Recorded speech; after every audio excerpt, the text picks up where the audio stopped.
Hi, this is Jeff from Simple Forex System. We have another video for you guys to take a look at. Um, Before we get started here, I want to make a point, try to do so in as non-blasphemous a manner as possible. Um, there's two things for you guys to remember when you're using Renko charts and asking me questions. The first is I'm not God, okay? And I say that to make the second point. There are no 10 commandments here, okay? You guys are free to experiment with this stuff as much as you want.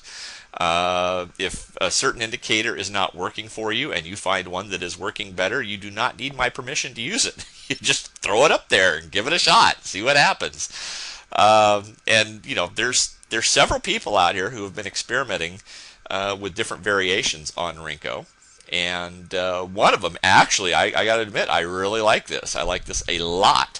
And the guy who did this is named Parker. It's a buddy of mine, lives out west, and I've known Parker, been communicating with him about Forex for years now. And a couple of days ago, he sent me an email and said, "Have you been trying 2-pip Renkos?" And of course, no, I haven't. 3 was really about as as fast as I really wanted to make things, because 3-pip Renkos move awfully fast. And I mean, even for me, you have to be pretty quick on the trigger in order to be able to get in and take trades. But he said, put up some 2-pip Renkos, throw up the Hama, and throw up the zigzag indicator. Now the Hama is part of the download package that comes with Renko. You've got that on I think it's in the second zip file that has indicators in it. And zigzag is just a standard indicator that you get with the MT4 platform. If you open up custom indicators, it's right down there at the very bottom, since everything is listed alphabetically. It says zigzag. And what Parker told me, and his method basically of trading this, is this. He puts up the 2-pip boxes, he puts up the Hama, and with the zigzag. He trades the color changes on the Hama. So if the Hama is red, he's looking for the first blue candle to go ahead and buy. If the Hama is red, and if he's coming in late to the game, if the Hama's already red, he waits for it to turn blue. If it's already blue, he waits for it to turn red. The zigzag is strictly there to tell him where to put his stop loss. Okay. In this case, let's look at this trade right here. This is your first red Hama candle. It's a sell. And the sell would have been about 135.08. The stop loss would have been up here at about, see if we can get this figured out here. What is that at? It's 20, that's 22. Okay, so that's about a 14-pip stop loss. That is about as far as you want to go with a stop loss on this when you're getting the color changes to take place. Usually it's 8 to 10, 12 pips. 14 is the far outside edge. So, there you go. You're at the far outside edge. You would sell on this candle because you got your first red Hama with a 14-pip stop loss in just a matter of minutes after a brief drawdown of a grand total of 4 pips. You're back up to break even. Then it's 2, 4, 6, 8, 10, 12. You're up 14 pips. And just so you know, the distance in time from that, the entry on that trade would have been at 16:59, which would be 9:59 in the morning. And you reach down here at plus 14 at 10:08. So about 9 minutes. You're up 14 pips. There are 2 ways to look for an exit on this. You can get out on the first blue candle, which, if you're just getting into the trade and you immediately get a blue candle, not advisable. As long as the Hama remains red, you stay in the trade. You got to expect a little bit of a drawdown, especially with 2-pip candles. You're going to get just the normal movement of things. You're going to get up and down a little bit. But if you found yourself up 10, 12, 14, 16 pips when you get your first blue candle, get out.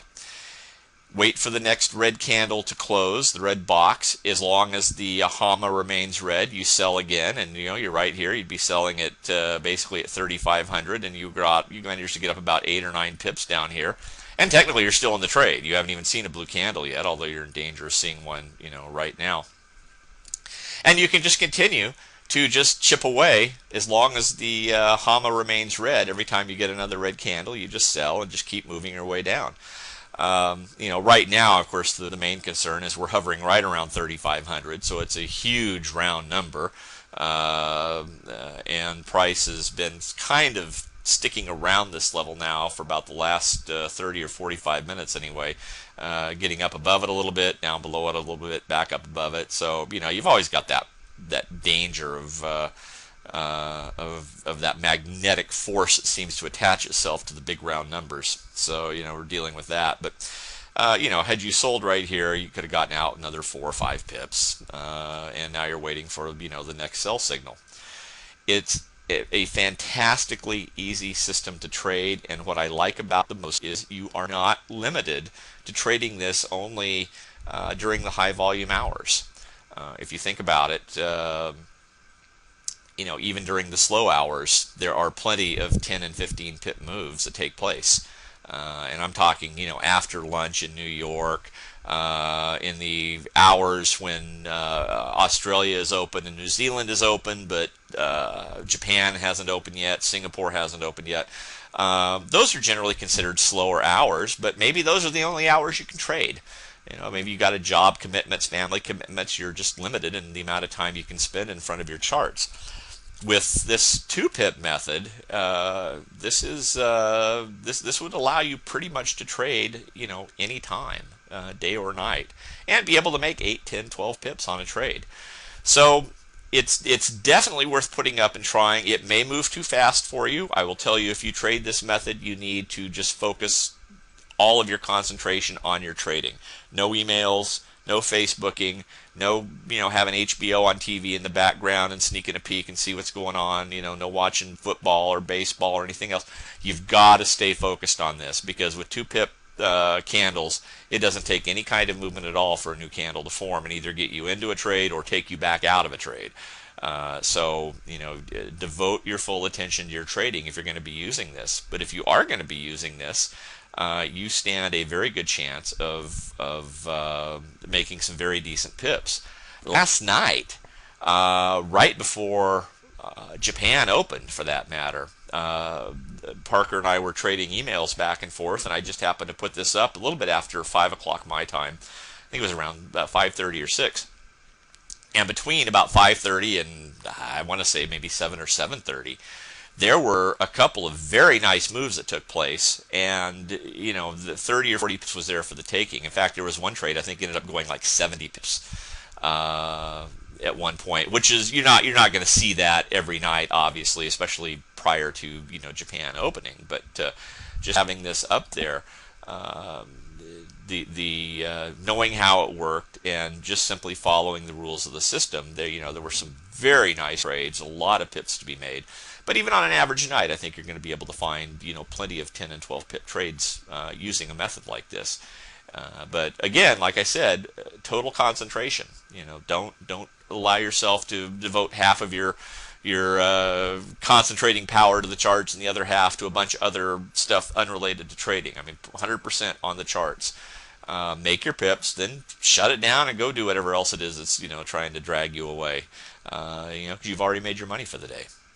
But anyway, I just wanted to share this with you and point out that I get these alternative methods from people on occasion because they are out there experimenting. So don't feel like you are rigidly bound to whatever rules are being laid down. Like I said, these are not the 10 Commandments. All right, I mean these are methods that we have found that work well.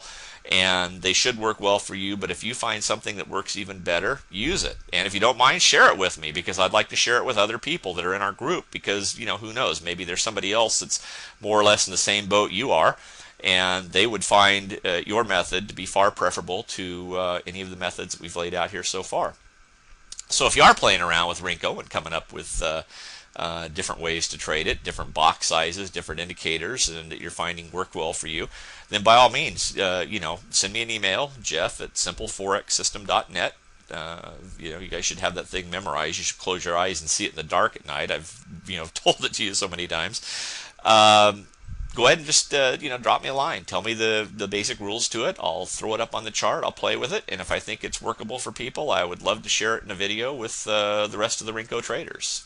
Kind of help give back to the community, because we have a pretty giving group out here. Guys are very willing to share and trade and trade information, and if I can kind of be the clearinghouse of that and pass it on to you, that's what I want to do. So anyway, thought I'd share that with you. Hope you find it useful, and hope to hear from some of you with some more good trading ideas using Renko.